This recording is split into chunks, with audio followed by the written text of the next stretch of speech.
देखिए,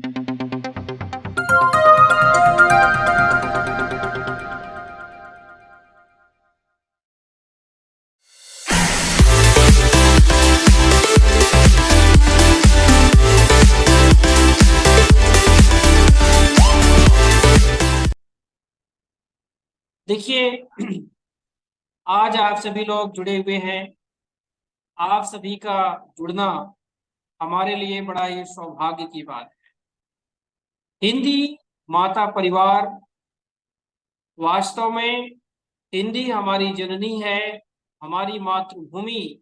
हमारी तीन माताएं हैं।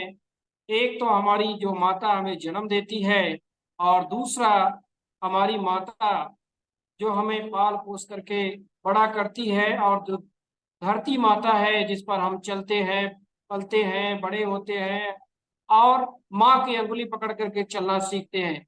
और एक हमारी माता है, वो धरती माता, और एक हमारी माता है मातृभाषा।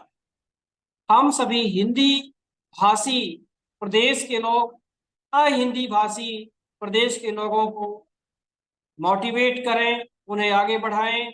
यह हमारा परम उद्देश्य है। जहां हिंदी ज्यादा बोली जाती है, उत्तर प्रदेश, राजस्थान, दिल्ली और भारत के जितने भी प्रदेशों में बोली जाती है हिंदी भाषा, वहां के लोगों का यह उत्तरदायित्व है कि अहिंदी भाषी प्रदेश में भाषा को फैलाएं। इसलिए हमने हिंदी माता परिवार का सृजन किया, निर्माण किया। सन 2020 में हिंदी माता परिवार को अंतर्राष्ट्रीय विश्व ज्योति संस्थान से मान्यता मिली, और आज हम अंतर्राष्ट्रीय स्तर पर तमाम हिंदी की ट्रेनिंग दे रहे हैं। और अब हम सभी विषयों की ट्रेनिंग भी स्टार्ट कर रहे हैं धीरे धीरे। और आने वाले समय में आप सभी को इस प्लेटफॉर्म पर हर तरह की जानकारी प्राप्त होती जाएगी। आज का जो विषय है, मुख्य विषय लघु कथा और विज्ञापन लेखन। लघु कथा और विज्ञापन लेखन किस तरह से आप लोग करेंगे और कैसे होना चाहिए, आज इसी पर विस्तृत चर्चा होने जा रही है, जिसमें श्रीमती रीनू सक्सेना जी हैं, और हमारे रिसोर्स पर्सन दूसरी डॉक्टर रितु शर्मा जी हैं। अब दोनों का विशेष परिचय सम्माननीय श्रीमती अर्चना जी देंगी।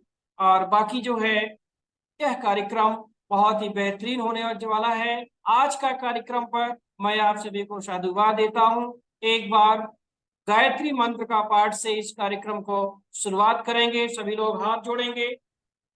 ओम भूर्भुवः स्वः तत्सवितुर्वरेण्यं भर्गो देवस्य धीमहि धियो यो नः प्रचोदयात्। ओम। ओम का उच्चारण करेंगे। जहां पर ओम की ध्वनि का उच्चारण होता है, वहां से नकारात्मक शक्तियां अपने आप समाप्त हो जाती हैं। यहाँ पर जो नकारात्मक शक्तियां होंगी वो अपने आप ही समाप्त हो जाएंगी। एक बार ओम की ध्वनि का जोर से उच्चारण करेंगे। ओम।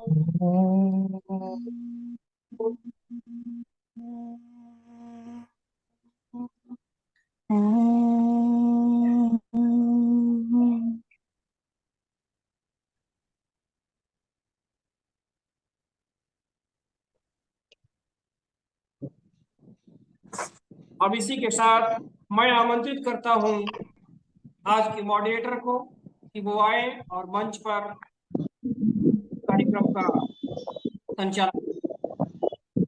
अर्चना जी, अपने आप को अनम्यूट कर लीजिए। नमस्ते सभी को। मैं अर्चना हिंदी माता परिवार की ओर से आप सभी का कार्यक्रम में हार्दिक स्वागत करती हूँ। मुझे लगता है कई लोगों के ऑडियोज सब सब लोगों को रिक्वेस्ट है कि अपने ऑडियोज म्यूट करें, नहीं तो मेरी बातें आपको सुनाई नहीं देगी। तो सबको रिक्वेस्ट है कि अपने अपने ऑडियोज को म्यूट करें। मैं अर्चना जी, हिंदी माता परिवार की ओर से आप सभी का इस कार्यक्रम में हार्दिक स्वागत करती हूँ। सबसे पहले मैं डॉक्टर परमानंद शुक्ल जी का तहे दिल से शुक्रिया अदा करती हूँ कि उन्होंने इस परिवार के माध्यम से, इस मंच के माध्यम से हमें आपके सामने प्रस्तुत होने का मौका दिया है। मैं अपने आप को बहुत ही भाग्यशाली समझती हूँ कि ऐसे महान व्यक्ति का परिचय करवाने का मौका मुझे आज मिला है। हमारे जो पथ प्रदर्शक है डॉक्टर परमानंद शुक्ल जी, इनका जन्म उत्तर प्रदेश के ब्राह्मण परिवार में 23 मार्च 1983 में हुआ।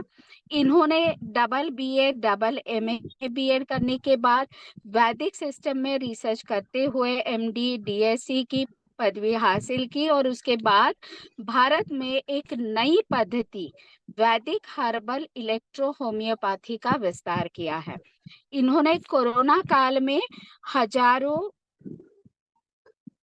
रोगियों को स्वस्थ करते हुए अपनी औषधियों को निशुल्क वितरित किया है, जिसके लिए उन्हें कोरोना योद्धा और हीरो अवार्ड से सम्मानित किया गया। इनके द्वारा सन 2013 में motivational learning method for all student programme online Facebook से लाइव चलाया गया, जो बहुत अधिक प्रसिद्ध हुआ। बाद में इस प्रोग्राम से प्रभावित होकर सैकड़ों संस्थाओं और विद्यालयों, कॉलेजों ने डॉक्टर शुक्ला जी को सम्मानित भी किया। सन 2018 में सर्वश्रेष्ठ राष्ट्रीय प्रेरक से पुरस्कार से भी उनको सम्मानित किया गया और 2023 में राष्ट्रीय गौरव सम्मान से भी सम्मानित किया गया। इसके अलावा आपको ज्योतिष और योग विज्ञान का भी अच्छा ज्ञान है, जिसका लाभ राष्ट्रीय और अंतर्राष्ट्रीय स्तर पर लोग उठा रहे हैं। आपको वैदिक योग योद्धा का सम्मान भी दिया गया है। आपके द्वारा लिखी अब तक सैकड़ों रचनाएं राष्ट्रीय और अंतर्राष्ट्रीय स्तर पर समाचार पत्र पत्रिकाओं में प्रकाशित हो चुकी है। आपने अब तक 1112 प्रेरक कविताओं को भी लिखा हुआ है। कई हिंदी संस्था का कई हिंदी को आगे बढ़ाने के लिए उन्होंने हिंदी माता परिवार नामक संस्था का भी निर्माण किया है और कई समाचार पत्रों के राष्ट्रीय संवाददाता और हिंदी एडिटर का काम भी सर कर चुके हैं और देश हित में आज भी कर ही रहे हैं। इस संस्था का मुख्य उद्देश्य हिंदी को अहिंदी भाषी प्रदेशों में शिक्षण कार्य को सरल और सुगम बनाना है, जिसके लिए आपने एक ऐसा मोटिवेशनल मेथड ऑफ सॉफ्टवेयर बनाया है जिसके द्वारा अध्ययन करने से बच्चों को बड़ी सरलता से 3 महीने के अंदर ही हिंदी का महत्वपूर्ण ज्ञान हो जाता है। बच्चे लिखना, पढ़ना और बोलना बड़ी सरलता से सीख भी लेते हैं। आपसे हजारों शिक्षक भारत देश विदेश से जुड़े हैं। आपकी प्रेरणा से हिंदी भाषा जरूर सम्मान प्राप्त करेगी, ऐसा मुझे विश्वास है। ऐसे धन्यवाद सर जी कि हम आपने हमें मौका बहुत दिया बहुत है धन्यवाद। और अभी मुझे मैं नहीं पता आपकी था कि इतनी जानकारी आपने इकट्ठा किया है हमारे बारे में। हमने तो कोई जी जानकारी शेयर नहीं किया किसी को, जबकि अपनी जी जानकारी सर, को मैं अपने बारे में छिपाता हूँ। बहुत ज्यादा बढ़ा चढ़ा के करने की जरूरत नहीं होती है। और नहीं नहीं लेकिन सर, आपने पर जो भी आप जानकारियां हासिल की हुई है वो काफी पूरी तरह से सच है। बहुत अच्छा लगा मुझे। बहुत बहुत धन्यवाद। अ, सर, अगर आपकी आज्ञा हो तो हम सरस्वती वंदना से सत्र की शुरुआत करना चाहते हैं। कुछ अगर आप बिल्कुल बिल्कुल इससे बिल्कुल। पहले अगर कुछ आप बोलना प्रारंभ करें। चाहें तो।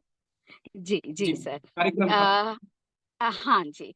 अब हम इस सत्र की शुरुआत करने जा रहे हैं और आपको तो पता ही है कि हमेशा हम सरस्वती वंदना से ही सत्र की शुरुआत करते हैं।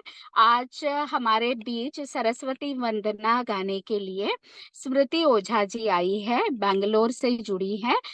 हम उनकी आवाज में सरस्वती वंदना सुन करके कार्यक्रम की शुरुआत करेंगे। तो सबको मैं स्मृति जी को चाहूंगी कि वो भी अपना फोटो और दिखाए और कार्यक्रम की शुरुआत सरस्वती वंदना सुने।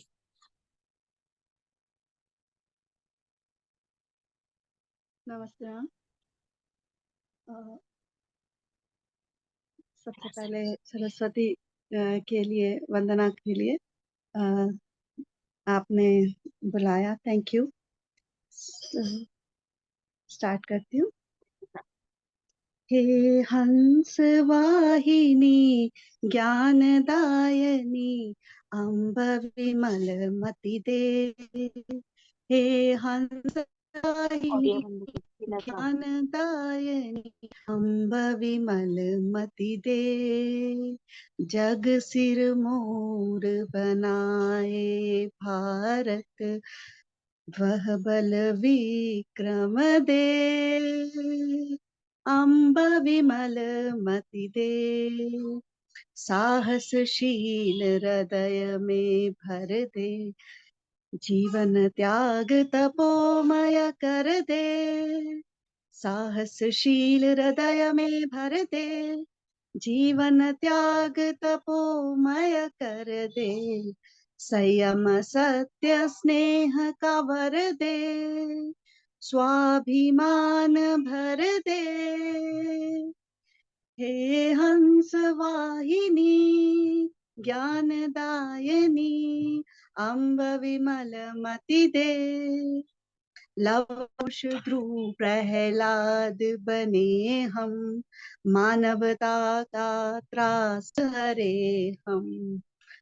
लवकुश ध्रुव प्रहलाद बने हम मानवता का त्रास हरे हम। सीता सावित्री दुर्गा माँ फिर घर घर भर दे। हे हंस वाहिनी ज्ञानदायनी अम्ब विमल मति दे। अम्ब विमल मति दे। धन्यवाद। स्मृति, बहुत ही सुरीली आवाज में आपने सरस्वती वंदना गा करके हमारे कान को तृप्त कर दिया है। अब सत्र की शुरुआत निश्चित ही अच्छी होगी। मैं सबसे पहले सत्र की शुरुआत आज का हमारा जो पहला सत्र है, आप जैसा कि जानते हैं, लघु कथा लेखन पर हमारा आज का सबसे पहला सत्र जो है शुरू होने जा रहा है, और जिसके लिए आज हमें रिसोर्स पर्सन के रूप में डॉक्टर रेणु सक्सेना जी आई है, जो हमें मार्गदर्शन करेंगी और जरूर उनके अनुभव का हमें फायदा होगा। मैं डॉक्टर रेणु सक्सेना जी को आमंत्रित करती हूँ और उनको कहती हूँ कि वो आए और अपने लोग हमें मार्गदर्शन से लाभान्वित करें। हाँ, रेणु जी, आप तैयार हैं? आप हमें दिखाई नहीं दे रही हैं। अगर आप वीडियो कृपया ऑन करें तो मैं वीडियो ऑन है और ओके। आप छोटा सा हमारा परिचय दे रही हैं और उसके बाद जी मैं जी सत्र प्रारंभ जी करूंगी। जी जी जी, मुझे आपका चेहरा नहीं दिखाई दिया, आई एम सो सॉरी। तो मुझे लगा कि कहीं आप हमारे लोगों को पता चले कि मैं किनका परिचय दे रही हूँ, इसीलिए मैं चाहती थी कि आप वीडियो ऑन रखें और मैं सबसे आपका परिचय कराऊं। तो आज की हमारी जो रिसोर्स पर्सन है, उनका नाम है रेणु सक्सेना जी, जिनको रेणुका श्री भी हम आदर से कहते हैं। ये लगभग 30 वर्षों से हिंदी शिक्षा कार्य में संलग्न है। हिंदी विभागाध्यक्ष के उत्तरदायित्व के साथ हिंदी पाठ्यक्रम निर्माण और नवाचार और तकनीकी प्रयोगों के द्वारा खेलों के माध्यम से पाठ्य विषय को रुचिकर बना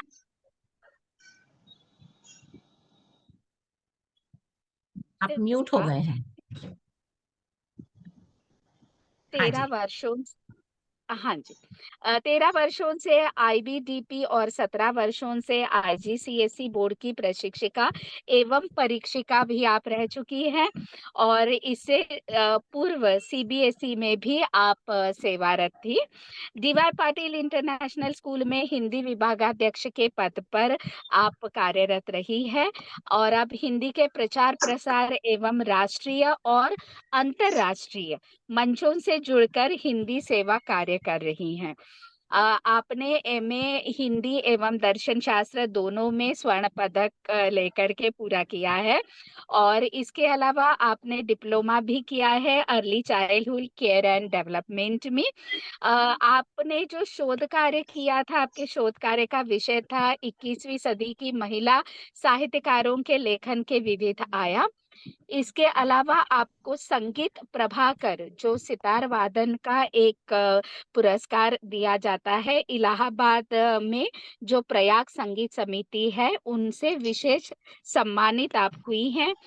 UGC द्वारा आयोजित कार्यक्रमों में अंतर्राष्ट्रीय विद्यालयों में हिंदी इस विषय पर भी आपने प्रस्तुति की है, और नामवर जी द्वारा भी आपकी सराहना आपको प्राप्त हुई है। उनकी भारतीय परिवारों में खेले जाने वाले खेल लूडो, सांप सीढ़ी, डॉट, तंबोला आदि के माध्यम से सर्वप्रथम हिंदी का ज्ञान और रुचि उत्पन्न करने का सफल प्रयोग आपने किया है, और हिंदी माता परिवार के द्वारा आपको हिंदी रत्न एवं श्रेष्ठ शिक्षक सम्मान मिला है, तथा पूर्व सम्मान में आपको उर्वशी बहन जयंतीलाल सुरती सम्मान से भी नवाजा गया है। इसके अलावा हिंदी प्रचार सभा पूना द्वारा भी आपको 2 श्रेष्ठ शिक्षक सम्मान प्राप्त हुए हैं। बेस्ट टीचर अवार्ड जो सिडको ने दिया है वो भी आपको प्राप्त हुआ है, और प्रयाग संगीत समिति द्वारा श्रेष्ठ सितार वादन का भी आपको पुरस्कार मिला है।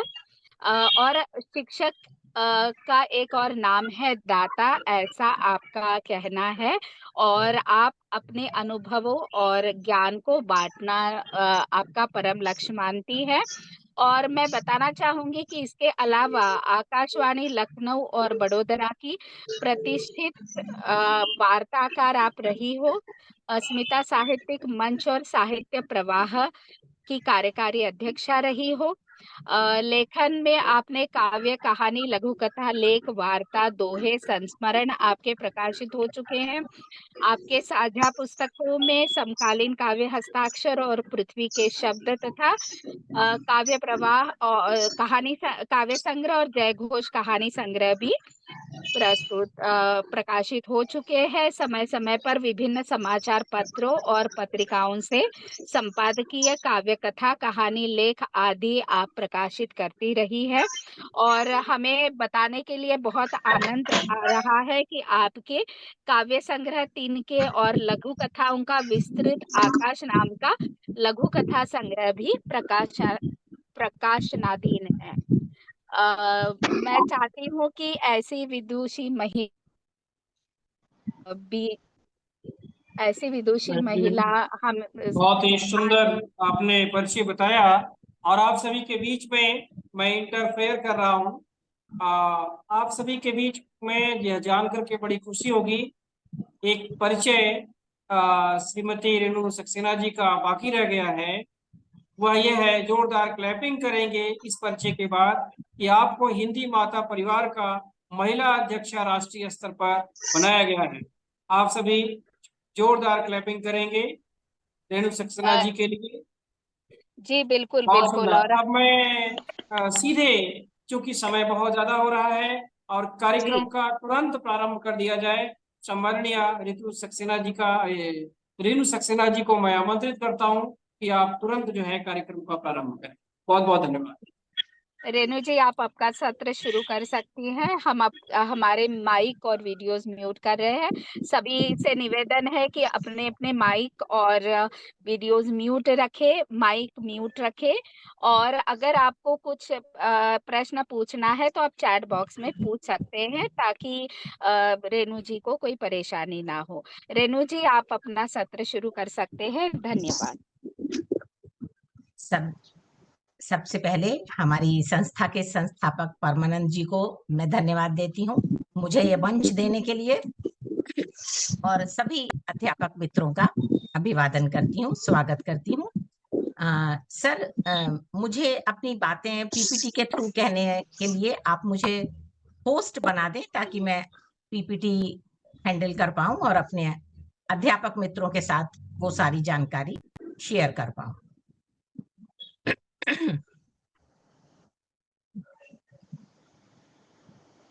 आप सर म्यूट हैं अभी।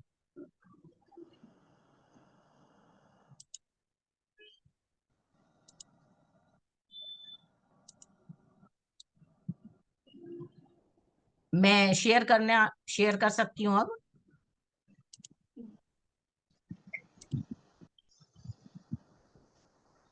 आपको को होस्ट मैंने मीटिंग से पहले ही बना दिया था। Thank you sir. तो मैं सत्र प्रारंभ करने की आज्ञा चाहती हूँ। और जी बिल्कुल मैम।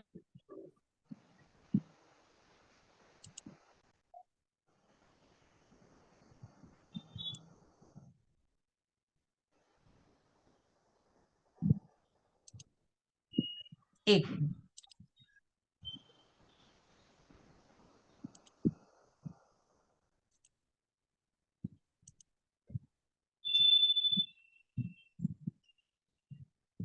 इस पे सर लिख के आ रहा है host disabled participant screen sharing. एक बार आप जरा चेक कर लीजिए।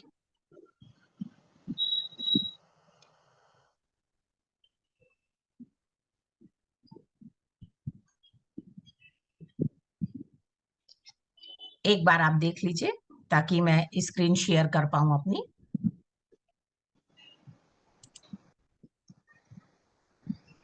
क्योंकि मेरे पास स्क्रीन शेयरिंग का अभी तक ऐसा नहीं दिख रहा है।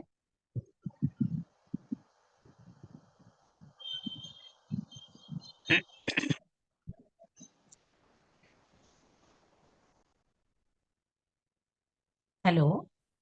हाँ, अब आप शेयर कर सकते हैं। अच्छा जी।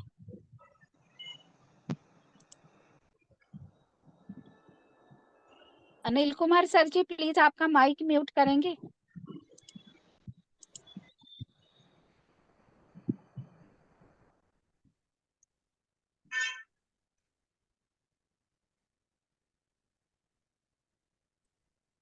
का सत्र लघु कथा लेखन पर है, जैसा हमने तय किया था। और आज मैं अपने अध्यापक मित्रों के साथ इस संदर्भ में जानकारी शेयर करूंगी। अभय कुमार जी प्लीज आपका म्यूट पर रहिए आप। सबसे पहले तो आज गांधी जयंती का दिन है, इसलिए मैं सभी को हमारे देश के राष्ट्रपिता महात्मा गांधी की जयंती की मुबारकबाद देना चाहूंगी। और साथ ही मैं अपनी बात यहीं से शुरू करती हूँ, क्योंकि गांधी जी कहानियां सुनते थे और कहानियों से बहुत अधिक प्रभावित भी थे। आपको याद होगा शायद गांधी जी ने बचपन में कभी बाइस्कोप में राजा हरिश्चंद्र और श्रवण कुमार की कहानी देखी थी, और उन दोनों कहानियों का गांधी जी के पूरे जीवन पर बहुत प्रभाव पड़ा था। तो ये बात तो तय है कि कहानियां हमारे जीवन को बहुत गहराई से प्रभावित करती हैं। कहानी सुनना, कहानी सुनाना या फिर कहानी लिखना, ये अपने आप में एक कला है। मुझे क्या, सभी छोटे बच्चों को और हम बड़ों को भी कहानी सुनना बड़ा अच्छा लगता है। शायद आपको भी याद होगा कि बचपन में आप भी कहानी सुनते सुनते माँ या दादी की गोद में सो जाते थे। पहले कहानियों का मौखिक रूप प्रचलित था और धीरे धीरे कहानियां लिखी जाने लगी, और फिर कहानी की एक बन गई किताब जो पीढ़ी दर पीढ़ी बच्चों को आनंद देती है। आइए हम लघु कथा पर बात करते हैं। उससे पहले हम ये जान लें कि कहानियां सुनने के क्या लाभ होते हैं। जब भी कभी हम कोई कहानी सुनते हैं तो उसमें छिपी हुई घटनाएं कई बार हमें प्रेरित करती हैं, कई बार हमें प्रोत्साहित करती हैं, और उनमें जो सीख छिपी होती है वो तो यकीनन हमारे जीवन को प्रभावित करती है। जब हम कहानी टीवी पर या लैपटॉप पर देखते हैं, प्राय आजकल माता पिता कामकाजी हैं, और बच्चे घर में अकेले होते हैं तो वो कहानी लैपटॉप पर देखते हैं। परंतु मुझे ये लगता है कि कहानी देखने की अपेक्षा अगर कहानी सुनी जाए तो वो आपके ऊपर ज्यादा गहरा प्रभाव डालती है। और उसका एक और फायदा यह है कि जब हम दादी नानी से या अपने किसी बड़े से कहानी सुन रहे होते हैं तो हमारे मन में जो जिज्ञासाएं पैदा होती हैं उसको हम तुरंत ही शांत भी कर देते हैं। क्योंकि वो जिज्ञासा आप अपने बड़ों से पूछ लेते हैं और फिर इस तरह से मन शांत हो जाता है और आप ध्यानपूर्वक कहानी सुन पाते हैं। कहानी सुनने का सबसे बड़ा लाभ तो ये है कि आपकी एकाग्रता शक्ति बढ़ती है, आपके शब्दों का ज्ञान बढ़ता है, सुनने की कला विकसित होती है और कहानियां हमको हमारी संस्कृति से जोड़ती हैं। हमारी याददाश्त भी बढ़ती है क्योंकि वो सुनी हुई कहानी को हम याद रखते हैं। आपने कई बार देखा होगा बच्चे दादी नानी से कहानी सुनते हैं और फिर अपनी कक्षा में जाके दूसरे बच्चों को सुनाते हैं। तो इस तरह से वो हमारी याददाश्त भी बढ़ाती है। कल्पना शक्ति और रचनात्मकता बढ़ती है कहानी सुनने से। और इनके साथ साथ सबसे बड़ा फायदा ये है कि हमारे रिश्तों में मजबूती भी आती है। हमारे अध्यापक मित्र, मैं समझती हूँ कि कहानियां सुनने के इन सभी लाभों से परिचित भी होंगे और मेरी इस विचार से सहमत भी होंगे कि कहानियां सुनने के बड़े लाभ हैं। और जहां जहां आपकी मेरे विचारों से सहमति है, कृपया अपनी प्रतिक्रिया के रूप में चैट बॉक्स में जरूर लिखते जाएं ताकि मेरा भी उत्साह बढ़ता रहे और मैं आपके साथ संवाद के साथ कायम रह सकूं। कहानियां सुनने के बाद हम बात करते हैं कि कहानियां लिखने के क्या फायदे हैं। जैसे सुनने के फायदे हैं वैसे ही कहानी लिखने के फायदे हैं।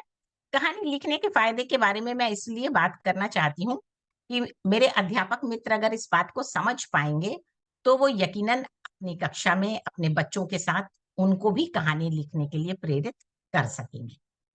कहानी लिखने से सबसे अच्छी बात है कि बच्चों की रचनात्मकता बढ़ती है, कल्पना शक्ति का विकास होता है। आप उन्हें जब कभी भी कोई विषय देके कहानी लिखने के लिए कहते हैं तो पहले वो सोचना शुरू करते हैं। यहां से उनकी कल्पना शक्ति का विकास शुरू होता है। कई बार अपने मन से जो वो पात्र गढ़ते हैं, जो घटनाएं गढ़ते हैं, वो उनके व्यक्तित्व को उजागर करता है।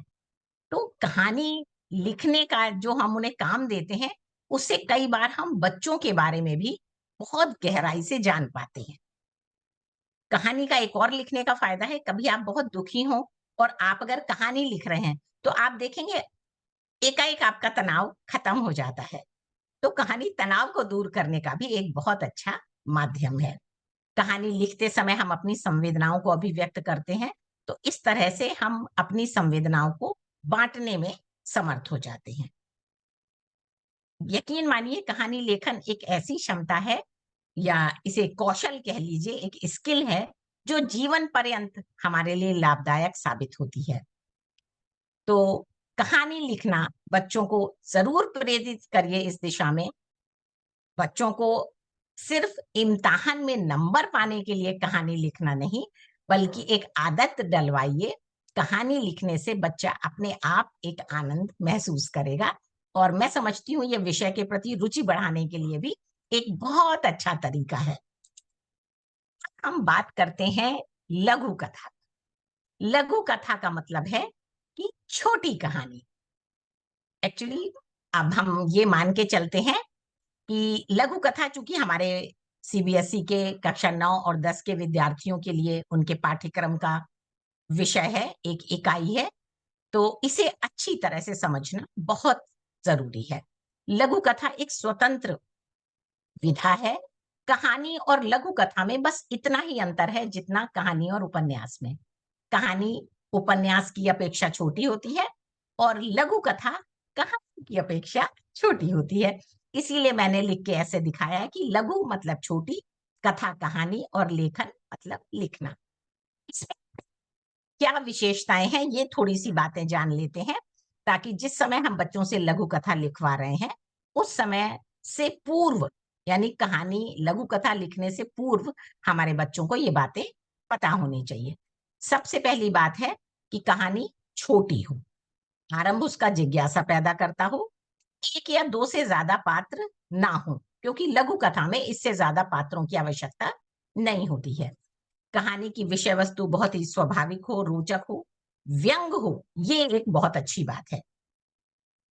इसका लघु कथा में होना एक अच्छी बात मानी जाएगी। एक या दो घटनाएं हो और घटनाओं का भी सीमित विस्तार हो। घटनाओं में क्रम जरूर हो, ये लिखते समय इस बात का ध्यान रखा जाए। कहानी में पाठक को बांधे रखने की क्षमता होनी चाहिए और अंत तक उसकी जिज्ञासा पाठक की बनी रहनी चाहिए। कहानी की भाषा एकदम सरल रखिए। मुहावरेदार हो तो बहुत अच्छी बात है, ताकि ये पता चले कि छात्र मुहावरे का प्रयोग भी भाषा में कर सकता है। सबसे जरूरी बात है कहानी की एक सीख देने वाली होनी चाहिए।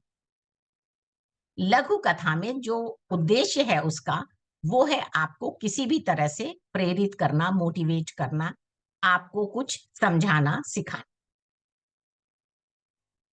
लघु कथा की विशेषताओं के बारे में आइए बात कर लेते हैं। मेरे सभी शिक्षक मित्र ये जानने के लिए उत्सुक होंगे और अपने बच्चों को इसके बारे में अभ्यास से पूर्व जरूर बताइए, ताकि अगर वो विशेषताएं समझते हैं तो वो अच्छी लघु कथा लिख सकने में समर्थ हो जाएंगे।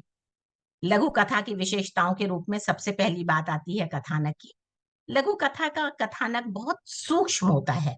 इसमें आदि, मध्य और अंत इस तरह का नहीं होता, क्योंकि घटनाओं का विस्तार बहुत कम होता है। पात्र एक या दो पात्र, और उनका भी चरित्र चित्रण नहीं, क्योंकि हमको कहानी छोटी लिखनी होती है। कल्पना जरूर होनी चाहिए, कल्पना के आधार पर कहानी आगे बढ़े। कल्पना की उन्मुक्त उड़ान के लिए छात्र स्वतंत्र है, वो किसी भी दिशा में सोच सकता है। भाषा शैली सरल और संकेतात्मक होनी चाहिए, ताकि संक्षेप में बात कहने की सामर्थ्य कहानी पढ़ने के साथ दिखाई दे। संक्षिप्तता ये लघु कहानी कथा का प्रमुख गुण है, जो इसके नाम से ही पता चल रहा है, और साथ साथ इसमें उपदेशात्मकता जरूर होनी चाहिए। प्रत्यक्ष या परोक्ष रूप से एक उद्देश्य या कोई सीख जरूर छिपी हुई होनी चाहिए। आप लघु कथा पढ़ते में ये महसूस करेंगे कि जैसे ही उसका अंत आता है, वहां पर एक बिजली सी कौंधती है और आपके मन पर उस उपदेश या उस सीख की एक अमिट छाप बन जाती है। तो कहानी लिखते समय इस बात का जरूर ध्यान रखें। अगर हम लघु कथा के प्रकार पर बात करें तो दृष्टांत मूलक होती है, यानी जिसमें हम कोई उदाहरण देकर तथ्य की अभिव्यक्ति करते हैं, और या फिर वो अनुभव मूलक भी हो सकती है, जिसमें हम अनुभव के माध्यम से किसी मार्मिक भाव की अभिव्यक्ति करते हैं। आइए अब हम अगले पर बात करते हैं कि कहानी लिखी जाए तो कैसे लिखी जाए। सबसे बड़ी समस्या है हमारे अध्यापक मित्रों के साथ कि हम बच्चों को कहानी लिखने के लिए प्रेरित करें, पर किस तरह से उनको अभ्यास शुरू कराएं। तो यहाँ मैं उनके लिए एक सुझाव दूंगी कि अगर आप मान लीजिए आपकी कक्षा के बच्चे कहानी लिखने में समर्थ नहीं है, तो आप सबसे पहले रिक्त स्थान पर एक चित्र बना, आप एक कहानी तैयार कीजिए। मैं उसका आपको एक मॉडल भी दिखाती हूँ, और वहां पर रिक्त स्थान पर आप एक चित्र बना दीजिए। बहुत छोटा बच्चा है तो वो चित्र को वहां पर चित्र का नाम लिखेगा और इस तरह से वो अपनी कहानी पूरी करेगा। अगर आपके बच्चा थोड़ा बड़ा है, जो कहानी थोड़ी बहुत लिख सकता है, या जिसने कभी कहानियां सुनी हैं, वो ये प्रयास करने के लिए समर्थ है, तो आप घटना के क्रमानुसार उसे कई चित्र दे दीजिए और ये कहिए कि अब आप इसे व्यवस्थित करो और चित्र को देखकर कहानी लिखो। रिक्त स्थान की पूर्ति शब्दों द्वारा करके भी कहानी को पूरा कराया जा सकता है। ये मैं आपको कुछ ऐसे सुझाव दे रही हूं जहां पर हम अपने छात्रों को कहानी लिखने के लिए तैयार कर रहे हैं। सहायक शब्दों की सूची दे दीजिए और उनसे कहानी लिखने के लिए कहिए। सहायक शब्दों और वाक्यांशों की एक लंबी सूची दे दीजिए और कुछ फिल इन द ब्लैंक्स करके कहानी दे दें। तो उसमें बच्चे को चुन के शब्द लिखने हैं। ये आपका दूसरा कदम होगा। यहाँ पर आप देखेंगे कि बच्चा, अगर आपने पिछले अभ्यास कराए हैं, तो बच्चा वहां पर शब्दों को चुनकर फिल इन रिक्त स्थान पर भरकर कहानी पूरा करने में समर्थ हो जाता है। और स्टेप बाय स्टेप आप देखेंगे कि बच्चे में खुद आत्मविश्वास बढ़ने लगेगा और वो कहानी लिखने की ओर प्रेरित होने लगेगा। कई बार आप चित्र दे दीजिए बच्चों को और कहिए कि इस चित्र के आधार पर आप पहले थोड़ी सी बात कीजिए चित्र के बारे में, आप क्या क्या देख रहे हैं। चित्र अगर एक दृश्य का हो तो ज्यादा अच्छा होगा, जिसमें काफी कुछ ग्राफिक्स दिख रहे हो, और उस आधार पर आप पहले बातचीत करिए। माननीय अर्चना जी, रेणु जी, मैं हाँ। आपको 1 मिनट के लिए रोक रहा हूँ। हाँ जी। एक्चुअली आपका जो कार्यक्रम है ये पूरा हाँ। 3 चैनल पर लाइव कार्यक्रम है इस समय प्रेजेंट टाइम में, बहुत खूब। ओके। और इसलिए आप सभी अधिकांशतः जितने भी लोग जुड़े हुए हैं अपने वीडियो को ऑन करके रखें, अपने पिक्चर को, तो ज्यादा अच्छा जी रहेगा। और जी चूंकि फुल मीडिया सपोर्ट आपको दिया जा रहा है हमारे द्वारा, और साथ में अभी जब बोर्ड से आपको क्वेश्चन पेपर आएगा अभी करने के लिए, तो बहुत ही महत्वपूर्ण क्वेश्चन पेपर होगा। हमें नहीं पता है कौन सा क्वेश्चन पेपर, क्या कौन सा क्वेश्चन इसमें दिया गया है। इसलिए जो है आप लोग जो भी सेशन चल रहे हैं, सम्माननीय रेणु सक्सेना जी का और डॉक्टर रितु शर्मा जी का, दोनों सेशन आप बहुत ही गंभीरता से लीजिए। इसको आप हवा में मत लीजिए। जो भी पॉइंट बताए जा रहे हैं उसको आप डायरी पर देखिए। मैं खुद डायरी और पेन लेकर बैठा हूँ और मैं नोट कर रहा हूँ सारी चीजें। तो आप लोग भी नोट करिए। देखिए, आप लोग शिक्षक हैं, मैं चाहता हूं कि कम से कम 10 नंबर में से 5 नंबर तो लेना अनिवार्य है। 5 नंबर अगर आप नहीं ले आ पाए तो सर्टिफिकेट नहीं मिलेगा, ध्यान दीजिए।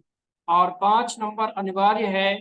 10 नंबर में जो भी क्वेश्चन आएंगे हम सभी को सॉल्व करना है उसको। यह आप मत समझिए कि यह केवल हम ट्रेनिंग दे रहे हैं, अपनी तरफ से हम ट्रेनिंग नहीं दे रहे हैं। ये हमने ट्रेनिंग को केवल ऑर्गेनाइज किया हुआ है। इस प्रोग्राम को हम केवल ऑर्गेनाइजर हैं। ये डायरेक्ट सीबीएसई बोर्ड से ट्रेनिंग चल रही है इस समय। हमने जो है पूरी तरह से ट्रेनिंग की प्रक्रिया केवल सेटिंग किए हुए हैं, और इसलिए थोड़ी देर में ओबीटी क्वेश्चन पेपर जो आने वाला है वो हमारे पास अभी तक आया नहीं हुआ है। एंडिंग में 7 o'clock से पहले हमारे पास आ जाएगा क्वेश्चन पेपर। तो हम जो है आपको ग्रुप में शेयर करेंगे, ऑनलाइन ही टेस्ट कांटेक्ट होगा, आपको बाद में लिंक नहीं शेयर किया जाएगा उसका। और जितने लोग टेस्ट में एग्जाम में जो है शामिल रहेंगे और जो पास होंगे उनको ही हिंदी माता परिवार की तरफ से सर्टिफिकेट दिया जाएगा। 75 ट्रेनिंग, 75 ट्रेनिंग यानी 75 आवर्स आपको लेना अनिवार्य है हमारे यहाँ से। तब जाकर के आपका रजिस्ट्रेशन नंबर अलॉट ऑफ होगा सीबीएसई बोर्ड से, ठीक है। तो आप लोग ये मत समझिए कि हम केवल फालतू का ट्रेनिंग यहाँ देने बैठे हुए हैं।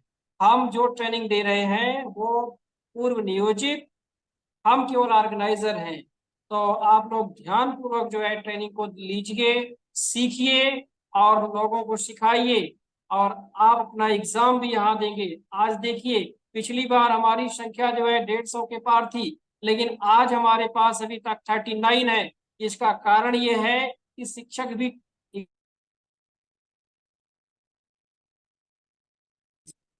भी एग्जाम से भागते हैं, शिक्षक भी एग्जाम से भागते हैं। तो कृपया आप लोग एग्जाम से मत भागिए, परीक्षा में भाग लीजिए।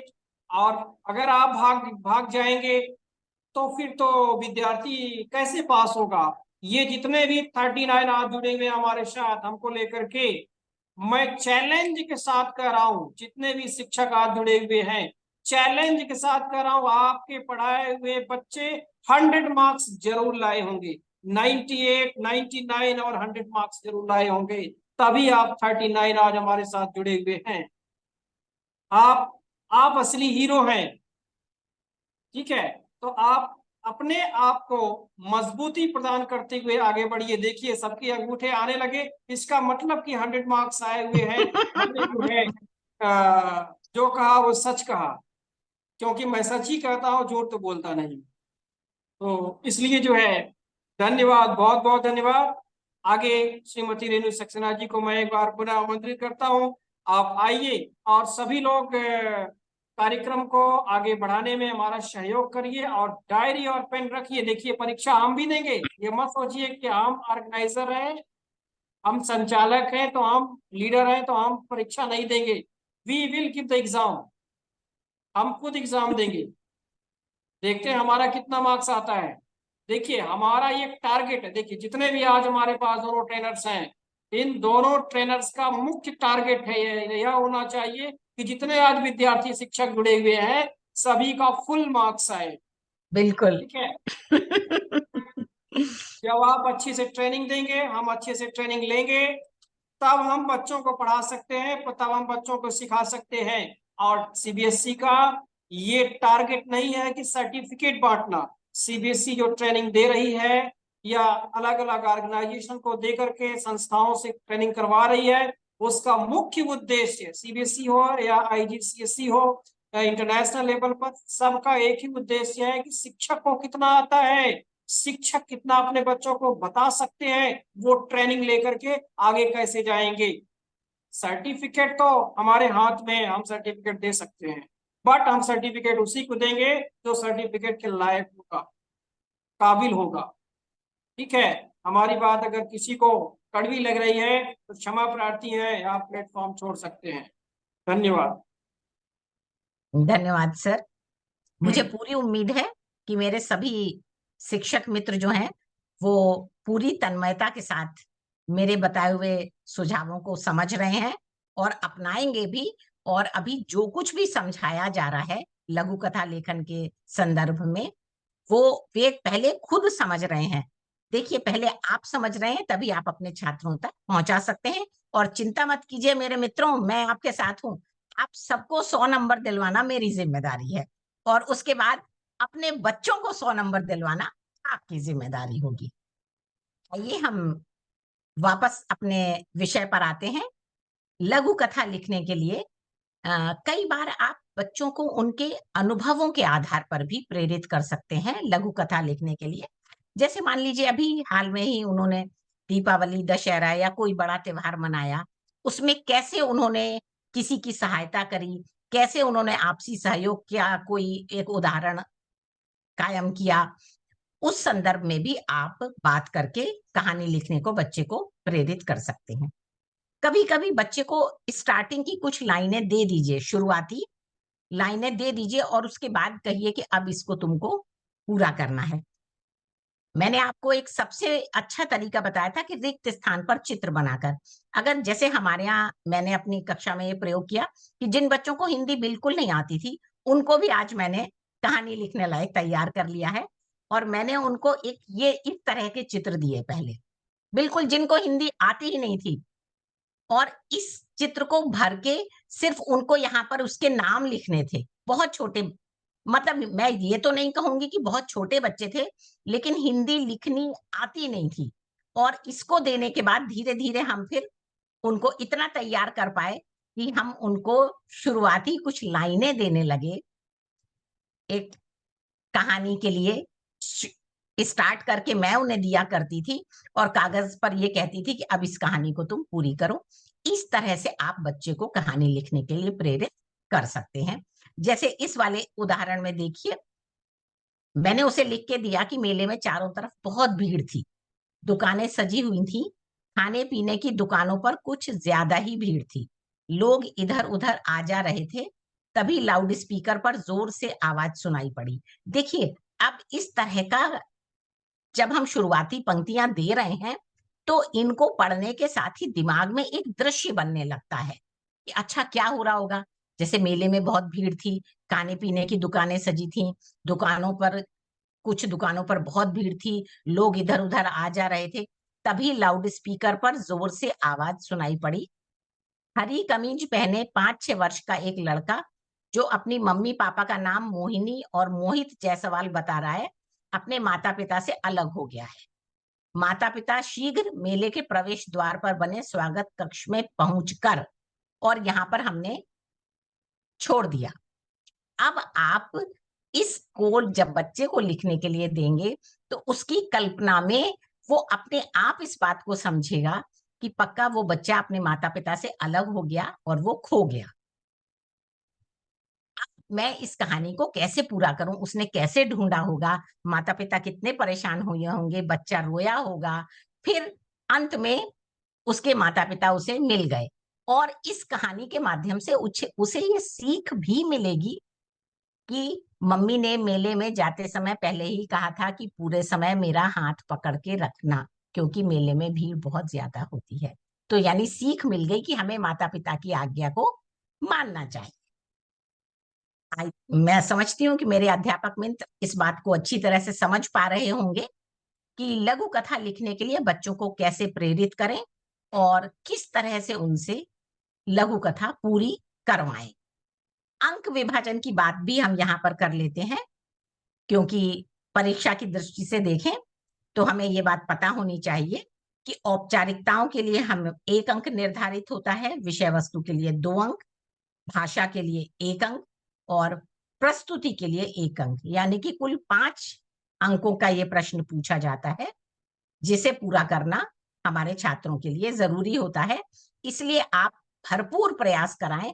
मैंने एक और प्रश्न यहाँ पर दिया है, अभ्यास का महत्व। ये मेरे शिक्षक मित्रों के लिए एक सहायता के लिए दिया जा रहा है, ताकि आप पहले स्वयं इस कहानी को पूरा कर लें और फिर कभी जब सुविधा हो और आप यही विषय अपनी कक्षा में पढ़ा रहे हो तो अपने बच्चों से भी इसको पूरा करवाएं। देखिए बहुत अच्छे अच्छे जवाब आते हैं, और उसको जवाब आने के बाद एक और मैं आपको सुझाव दूंगी कि उन कहानियों को अपनी कक्षा में कहीं पर भी, बोर्ड पर या कहीं पर लगा जरूर दें। इस बात से बच्चे बहुत खुश होते हैं, अपना नाम, अपनी कहानी देखकर कि हमारी कहानी कक्षा में लगाई गई है, अब सब लोग उसको पढ़ेंगे। तो इस तरह से बच्चों को प्रेरित करिए, तो इस 5 नंबर में से पूरे 5 नंबर बच्चे प्राप्त कर सकते हैं। मैं अब आगे बढ़ती हूँ और आपको ये दिखाऊंगी कि इस तरह के आप चित्र देखकर कहानी लिखवा सकते हैं। एक और ये दृश्य अगर आप देते हैं तो ये मैं चित्रों से ज्यादा बेहतर समझती हूँ कहानी लिखवाने के लिए। चित्र के ऊपर आप बच्चे के साथ कक्षा में थोड़ा चर्चा कर लीजिए और उसके बाद बच्चा खुद ब खुद कहानी लिखने के लिए उत्सुक हो जाएगा, तैयार हो जाएगा और आपको अपनी अच्छी कहानी लिखकर देगा। एक ये लघु कथा जो मुझे बहुत अच्छी लगी और ये मेरे कक्षा के बच्चे की रही, मैंने टॉपिक दिया था उसको शिष्टाचार का लाभ। इस बच्चे अंकित अवस्थी की ये कहानी मुझे बहुत पसंद आई, इसलिए मैं आपको शेयर करना चाहूंगी। इन्हीं प्रयोगों के द्वारा मैंने भी बच्चों को तैयार किया था। ये शिष्टाचार का लाभ अक्सर आपको परीक्षा में भी इस तरह से पूछा जाता है कि सिर्फ शीर्षक दे दिया गया है और आपको कहानी लिखनी है। तो इसके लिए भी आइए तैयारी करते हैं। मैं आपके लिए कहानी पढ़ती हूँ, प्लीज सभी शिक्षक मित्र इसे ध्यान से सुने। विवेक कारखाने में काम करता था। काम पर जाते हुए वह रोज वृद्ध चौकीदार को नमस्ते करते हुए अंदर घुसता और शाम को घर वापस जाते हुए उसे नमस्ते कहते हुए घर की ओर बढ़ जाता था।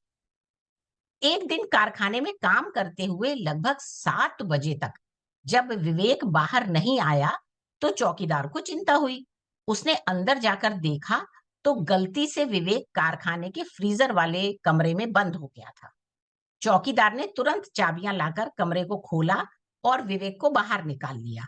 चौकीदार ने विवेक को बताया कि आज जब आप छुट्टी के समय बाहर नहीं आए तो मुझे आपकी चिंता हुई, क्योंकि सिर्फ आप ही एक ऐसे व्यक्ति हैं जो कारखाने में आते समय और घर जाते समय मुझे नमस्ते करते हैं और मैं आपको भर भर के दुआएं देता हूं।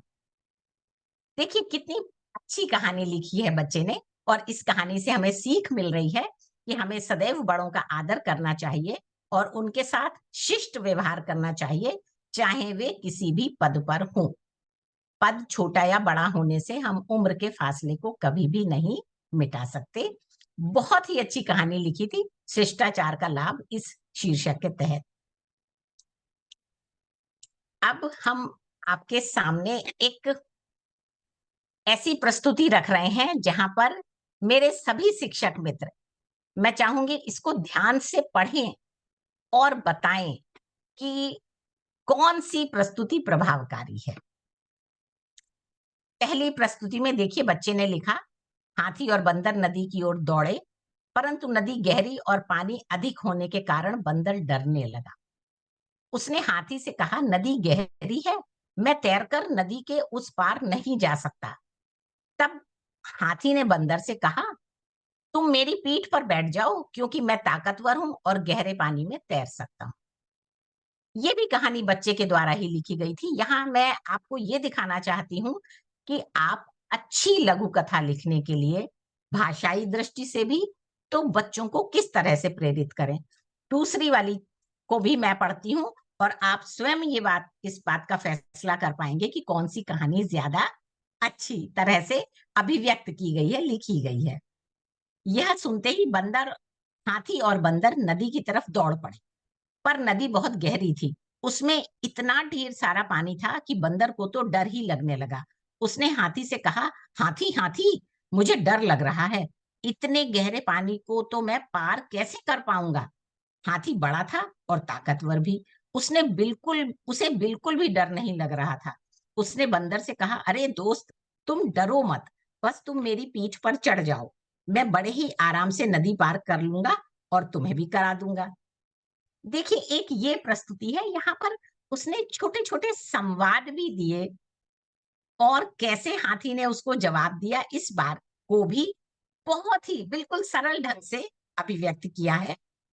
और यहाँ पर उसने नीचे सीख भी लिखी कि एक दूसरे की सहायता करके हम किसी भी परेशानी से बच सकते हैं। विपत्ति में मित्र की सहायता अवश्य करनी चाहिए। ये कहानी निकिता शर्मा ने लिखी, जो इस पहली कहानी की अपेक्षा ज्यादा अच्छी थी। मेरे शिक्षक मित्र इस उदाहरण को बहुत ध्यान से पढ़ें और बच्चों को इस तरह के उदाहरण भी दिखाएं कि आज अगर तुमने ये पहला वाला तरीके से कहानी लिखी है, तो कल तुम इस दूसरे वाले तरह से कहानी लिखने के भी कौशल को हासिल कर सकते हो। सिर्फ इस सब के लिए आपको अभ्यास की जरूरत है। बहुत खूब। अगर मेरे अध्यापक मित्र इस बात को समझ पा रहे हैं तो कृपया चैट बॉक्स के माध्यम से अपनी प्रतिक्रिया मुझ तक जरूर भेजिए, ताकि मुझे भी खुशी हो कि आप मेरी बताई गई बातों को पूरी तरह से समझ रहे हैं। धन्यवाद, धन्यवाद सभी सभी अध्यापक मित्रों को बहुत बहुत धन्यवाद। आइए अब मैं सत्र के अंत में एक बार दोहराव करती हूं, और वो इसलिए ताकि आपके सामने जब परीक्षा का प्रश्न पत्र आए तो आप पूरे नंबर प्राप्त कर सकें। लघु कथा यानी कि छोटी कहानी कहानी से थोड़ी बहुत मिलती जुलती है, पर पूरी तरह से समान नहीं होती है। किसी एक घटना या किसी एक कालखंड को प्रकट करती है। इसकी विशेषता है कि कथानक बहुत सूक्ष्म होता है। मुझे पूरी उम्मीद है कि आप सभी इस बात को समझ गए होंगे कि इसका कथानक बहुत सूक्ष्म होता है, और इसमें जो अंतर वस्तु होती है दरअसल वही कथानक की रीढ़ होती है। घटनाओं का विस्तार नहीं होता, एक या दो पात्र होते हैं, संकेतात्मक शैली के माध्यम से इसको लिखा जाता है, प्रायः दृष्टांत मूलक या अनुभव मूलक हुआ करती हैं, और अंत में कुछ ना कुछ सीख जरूर देती है। लघु कथा का यही उद्देश्य है, यही इसकी प्रमुखता है। अच्छी लघु कथा लिखने के लिए मैं फिर अपने अध्यापक मित्रों को यह सुझाव दूंगी कि बच्चों को कहानियां पढ़ने के लिए प्रेरित करें। जितनी ज्यादा वो कहानी पढ़ेंगे, यकीनन वो अपने लेखन में कुशलता हासिल कर पाएंगे। एक उदाहरण मैं आपके सामने दिखाती हूँ जो मैंने अपने यहाँ कराया था। मैंने बच्चों को इस तरह की कहानी दी हुई थी जो आप इस फोटो में देख पा रहे हैं। ये अखबार में से मैंने काटी हुई नवभारत टाइम्स में, उन दिनों इतवार के नवभारत टाइम्स में निकला करती थी, और बच्चों ने उस कहानी को पढ़ के समझ के उससे रिलेटेड चित्र बनाए हैं। इस तरह का प्रयोग आप भी करा सकते हैं, और मैंने उनकी इस सारी कहानियों को कंपाइल करके उसको नाम दिया है मूल्यों की खान। ये इस किताब को बनाने के बाद से हमारे यहाँ 9th और 10th को तो छोड़िए, 11वीं 12वीं और 6th 7th 8th वाले बच्चे भी कहानी लिखने के लिए आगे आ गए कि वो भी कहानी लिखेंगे। और दूसरी किताब जब इसकी निकली, इसका 2nd एडिशन, तो बच्चों ने अपने आप कहानियां लिखी और मैंने उनको कंपाइल किया और उसको नाम दिया था किसलय। यहाँ पर मैं अपना सत्र समाप्त करती हूँ और एक बात और कहना चाहूंगी कि इस दुनिया में कुछ भी असंभव नहीं है। हम वो सब कर सकते हैं जो हम सोच सकते हैं, और हम वो सब सोच सकते हैं जो आज तक हमने नहीं सोचा। इन्हीं शब्दों के साथ मैं अपने अध्यापक मित्रों से विदा लेना चाहूंगी और सत्र समाप्त करते हुए, ताकि इस दूसरे सत्र का भी आप आनंद उठा पाए। मुझे पूरी उम्मीद है कि मेरे बताई गई चीजों को आपने समझा और आप मेरी तरफ से ढेर सारी शुभकामनाएं कि प्रश्न पत्र में आप 100 में से 100 नंबर हासिल करें। धन्यवाद। बहुत बहुत धन्यवाद।